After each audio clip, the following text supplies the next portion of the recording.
அனைவருக்கும் வணக்கங்க. நம்ம காலையில ஒரு வாக்கிங் வந்துட்டு போயிட்டோம். இப்போ மாலை நேரத்தில தான் வரேன். ஏன்னா மதிய டைம் சத்தியமா வரவே முடியாது. ஏன்னா காத்து அப்படியே மூஞ்சில சூடா அடிக்குதுங்க. மாலை நேரத்து காத்து அதுவும் மே மாசத்துல சும்மா வேற லெவலுங்க. சும்மா சில்லுன்னு அடிக்குது. இந்த ஈவினிங் டைம்ல நம்ம கிராமத்தில 5 டூ 7 மணி வரைக்கும் நம்ம வயல்வெளியில உட்காந்துட்டு தான் நம்ம போய் ஆகணும். வேற வழியே இல்ல. நமக்கே இந்த நிலைமைனா, சிட்டில இருக்கக்கூடிய நிலைமை பாருங்க. நம்ம கிராமத்துல இருக்கக்கூடிய அந்த குழந்தை குட்டிங்கலாம் கூட பரவாயில்லங்க.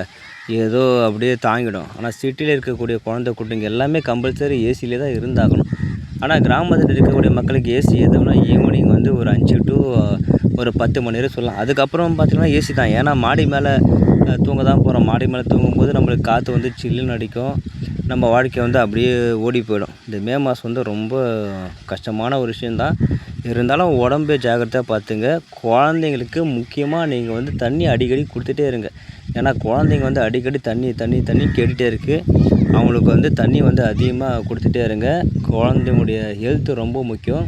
குழந்தைகளுக்கு சொல்ல தெரியாது. அதனால் குழந்தைகளுக்கு அடிக்கடி தண்ணி கொடுங்க. இந்த விவசாயம் உங்களுக்கு பிடிக்கும்னா மறக்காமல் நம்ம சேனலை சப்ஸ்கிரைப் பண்ணுங்கள் நண்பர்களே. நன்றி, வணக்கம்.